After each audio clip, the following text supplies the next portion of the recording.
علیکم ګران لیدونکو، تاسو د سی پروګرامینګ شپږ دېرشم درس لیدونکي یاستئ چې په شپږ دېرشم درس کې موږ په سی انیموریشن یا سی انم باندې موږ بحث کوو چې په دې ویډیو کې موږ به د دې معرفت کوو په همدې شکل انیموریشن څنګه کریټ کیږي، څنګه د دې ویلیو موږ اکسس کوو او ویلیو څنګه چینج کولی شو او په همدې شکل انوم څنګه کولی شو موږ سویچ کې ته استفاده وکړو.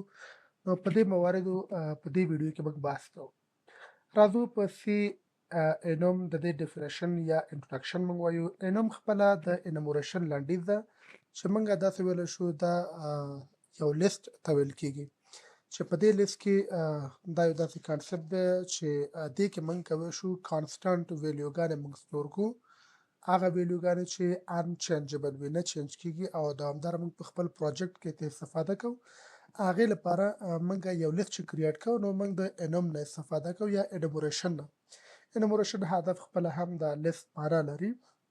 لکه د یو مثال درکړم، تاسو کولی شئ د میرټل سټیټس د واده حالت تقریبا معلومدار څو حالات دي، میرټ دی، سنګل ده، ویډو ده او په همدې شکل انګیج ده، یا کال د میاشتو نومونه یا د کال فصلونه او یا دې ته ورته نور، یا تاسو لیول یې غواړئ. تقریبا څو قسمه موږ لیول لرو، لو دی، میډ دی او های لیول ده. همدا ځینې ویلیوګانې دي چې هغه انچینجبل وي، کانسټنټ دي. نو د دې لپاره چې موږ بار بار په خپل پروګرام کې یا پروجیکټ کې ته استفاده کوو نو ښه خبره ده از ا لیست سپیسیفاید لیست دا ډیکلر شي او د هغې نه استفاده وشي. او بله خبره ده دا کوم کانسټنټ ویلیوګانې چې موږ لرو انومریشن هغې لپاره یو لیبل ورکوي، یو نوم ورکوي چې په دې شکل کوډ هغه ریډیبلیټي اسانیږي. نو که چیرې موږ لس، شل، دېرش دا ولرو، دا مثال ثابت عدد دی، مګر انومریشن په مرسته موږ کولی شو د هر یو ویلیو ته خپل نوم ورته ورکړو. نو راځئ انم څنګه ډیکلر کیږي. طریقه یې ډېر ساده ده. په تیر ویډیو کې 15 ویډیو کې موږ بحث کړی په سټرکچر باندې. نو دا سټرکچر ته ورته لږ سینټکس لري. سټرکچر کریټ کولو لپاره موږ سټرکټ کیورډ لیکو، دلته موږ انوم کیورډ لیکو. تاسو به ټول لوور کیس کې به تاسو ولیکئ، انوم به تاسو ولیکئ، بیا به انومریشن کوم لیست چې تاسو کریټ کوئ د لیست نیم ولیکئ. زه ورته داسې لیکم لیول آف انډرسټینډینګ. ما کیمل کیس تعقیب کړ. تاسو کوم کیس چې تعقیبوئ مختلف پاسکال کیس ده، کمل ده او دې ته ورته نور هم دي، کوم یو چې تاسو کاروئ کولی شئ استفاده وکړئ. یا انوم به تاسو ولیکئ، بیا هغه انوم نیم به تاسو ولیکئ، هغې نه وروسته به تاسو بریکټس ورکئ، اخره کې به یو سیمی کالن تاسو ورکئ. یعنې په دې شکل موږ سټرکچر همداسې کریټ کوو تقریبا. بیا دې په داخل کې چې کوم موږ کانسټنټ ویلیوګانې لرو، بیسټ پریکټس دا ده چې دا ویلیوګانې موږ په اپر کیس کې ولیکو، یا لوور کیس کې هم کولی شو خو اپر کیس صحیح ده. نو لیول اف انډرسټینډینګ زه یو انوم کریټ کوم چې دې کې زه 3 لیوله ورکوم. لو کامه به تاسو ورکئ، مثال میډ، او په همدې شکل کامه به ورکئ، آخري های. نو تاسو ضرورت نه لري چې د آخري الیمنټ یا ویلیو نه وروسته تاسو کامه ورکئ. یعنې آخري الیمنټ یا ویلیو کانسټنټ ویلیو چې ده دا کوم کامه نه اخلي، ضرورت ته نشته ده. نو په دې طریقې سره موږ کولی شو یو لیست کریټ کړو یا ډیکلر کړو. اوس دې نه څنګه استفاده کوو؟ د استفاده طریقه ډېر صافه واضحه ده. تاسو به څه وکئ، همدا انوم چې تاسو لیکلی دا به تاسو کاپي کړئ، دلته به استفاده کوئ. یا تاسو کولی شئ ساده انوم تاسو ولیکئ او بیا د انوم لیست چې ده، انومریشن لیست چې ده، هغې نیم ولیکئ تاسو. نو انوم کیورډ نه وروسته تاسو به لیول of understanding داسې به تاسو ولیکئ، understanding په دې شکل به تاسو ولیکئ. او دې لپاره به تاسو یو ځانګړی ویریبل کریټ کړئ چې تھرو آوټ د هغې ویریبل تاسو کولی شئ ویلیو ته اسان کړئ او استفاده ترې وکړئ. دلته زه ورته وایم فرست ټایم چیکینګ، یعنې زه لیول اف انډرسټینډینګ چک کوم، نو فرست ټایم چیکینګ دا ما ورته ولیکه. نو یعنې د همدې انوم ما یو ویریبل کریټ کړ. اوس که چیرې غواړو موږ د دې انوم موږ کانسټنټ ویلیو لرو هغې نه استفاده وکړو، نو د همدې ویریبل په تھرو موږ کولی شو هغه ګیټ کړو او استفاده ترې وکړو. نو تاسو وګورئ فرست ټایم چیکینګ دا یو ویریبل ده، زه دې ته اساین کومه لو ما اساین کړه. نو ګوره دا کوډ ریډیبلیټي ډېره اسانه ده چې دې ویریبل ته ما لو اساین کولی شم، میډ اساین کولی شم، های اساین کولی. نو که چیرې تاسو ته ویلیو ورکوي ډایرکټ ویلیو تاسو ورکوي د هغې نه ښه خبره دا ده چې تاسو ورته انومریشن دا لیبل تاسو ورته ورکوي نیم ورته ورکوي. نو په دې طریقې سره موږ کولی شو ویریبل کریټ او هغې ته یو ویلیو اساین کړو کانسټنټ ویلیو اساین کړو چې انچینجبل وي. اوس که چیرې زه غواړم ډسپلی کړمه نو تاسو کولی شئ مختلفو برخو لپاره مختلفو برخو کې دې نه استفاده وکړئ خو زه ساده ویلیو ما اساین کړه او ته اوس غواړم ګیټ کړمه نو تاسو به کولی شئ ډېر ساده دلته ولیکئ first time checking result او تاسو به دا ولیکئ مساوي یو او دا انوم چې کوم ویلیوګانې موږ ته راکوي دا ریټرن کوم ویلیو چې ریټرن کوي نو هغه انټیجر ده تاسو به هغه انټیجر فارمټ سپیسیفایر به تاسو ته ولیکئ د هغې نه وروسته دا ویریبل چې تاسو ویلیو ته اساین کړې ده فرست ټایم چیکینګ دا به تاسو دلته وبلیکئ ورته نو په دې شکل موږ کولی شو په پرنټ اف کې راښکاره کړو که چېرې تاسو کمپایل او رن کوئ نتیجه وګورئ تاسو به 0 درښکاره کوي ځکه اول ویلیو بای ډیفالت 0 داخلي او په همدې شکل دا بلې یولې او آخري ویریبل هغه ویلیو چې ده هغه بای ډیفالت هغې ته بیا 3 اساین کېږي معنا لو لپاره 0 دویم لپاره میډ دا یولې او په آخري چې ده درېیمه نو هغه 2 والي تاسو کولی شئ دا چک کړئ کنټرول ای سره کاپي د دې والی تاسو کولی شئ یو سلش ان تاسو ولګوئ دلته د ټولو هغه شته ویلیوګانې چې بای ډیفالت په دې کې پراته دي د هغې استفاده تاسو وکړئ نو دا زما نه ده پکار ده لرې کومه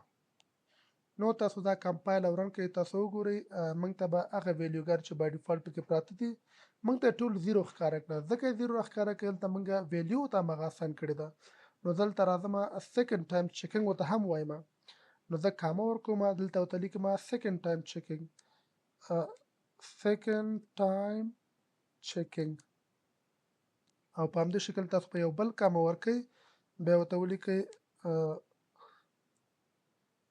third time checking نو زه غواړم چې ټول ویلیوګانو نه استفاده وکړم او تاسو دا کولی شئ هر یو لپاره بیل دغه تاسو اساین کړئ نو کنټرول ای سره تاسو د دې څه راوالی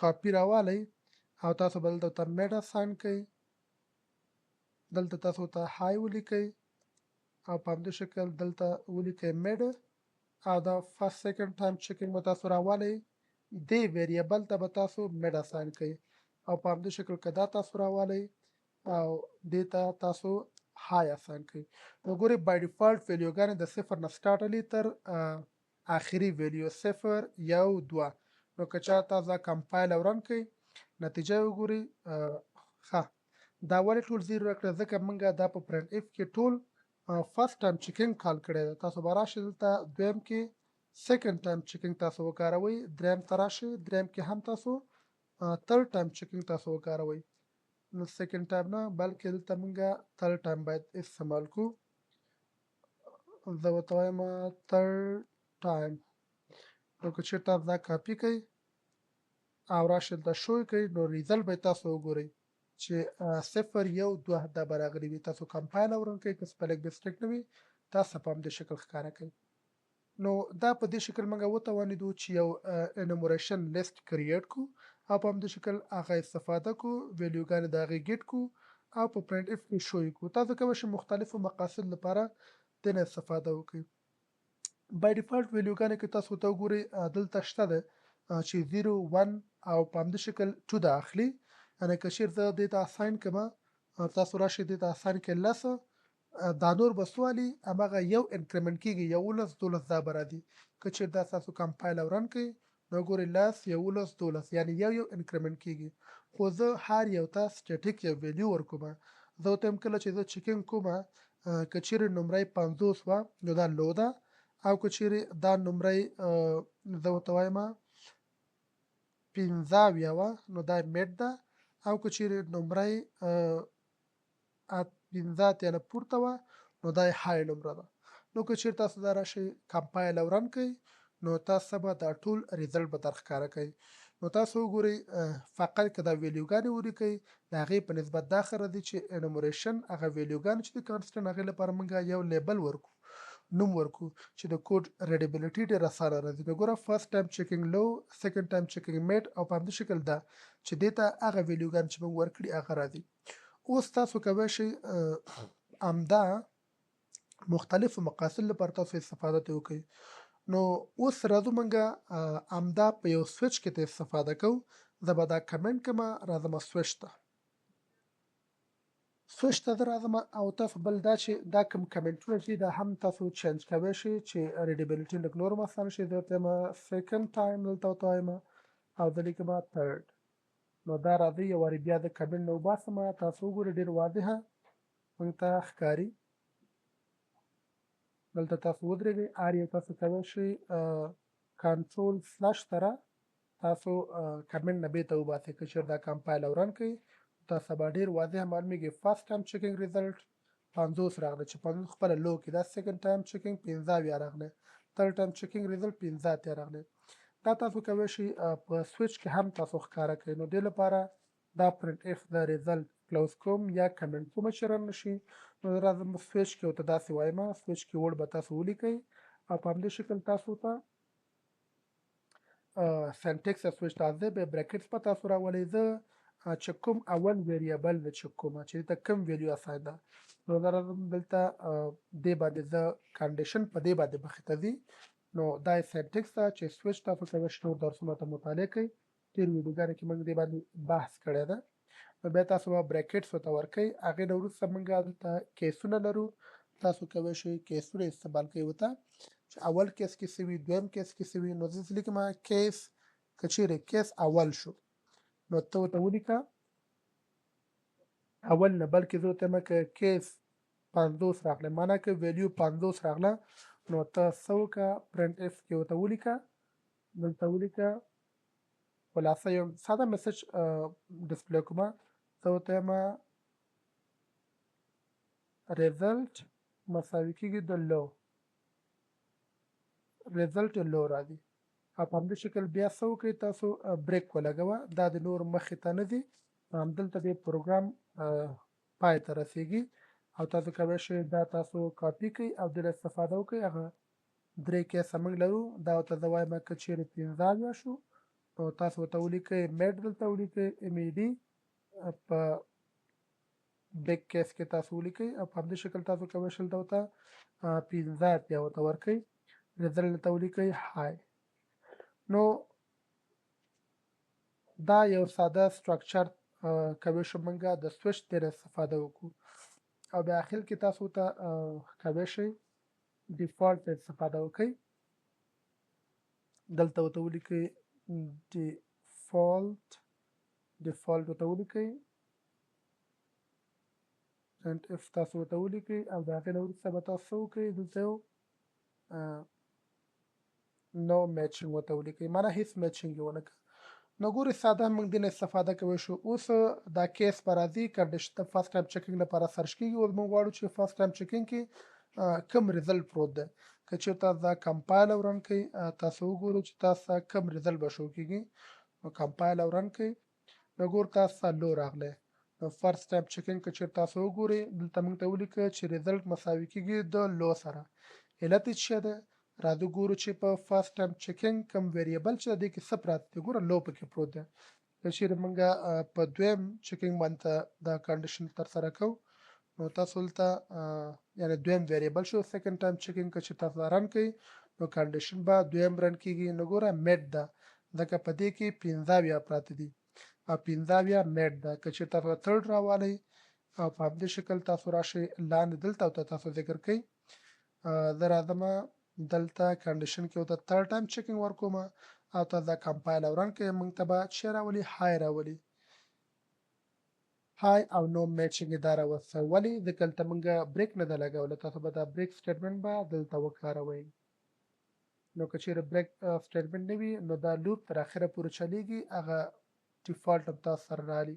نو ګورئ های راغلی. که چېرې دا یو هم صحیح نه وي نو مثال زه راځم دلته یو بل کریټ کوم ویریبل دلته لیکمه فورث ټایم چیکینګ زه ورته وایم. فورث ټایم چیکینګ به تاسو ورته ولیکئ او راشي فور ټایم چیکینګ تاسو وګورئ دلته رن کې کنډیشن د کم ویلیو موږ نه دا اساین کړي نو که چیرې کمپایل او رن کوم نو ماته به نو میچینګ راښکاره کوي ځکه فور ټایم چیکینګ ته موږ کوم ویلیو نه دا اساین کړي نو په دې شکل تاسو کولی شئ د اډوب نه استفاده وکړئ نو دا ویډیو هم دلته پای ته رسوو د اوس لپاره خدای په امان بیا له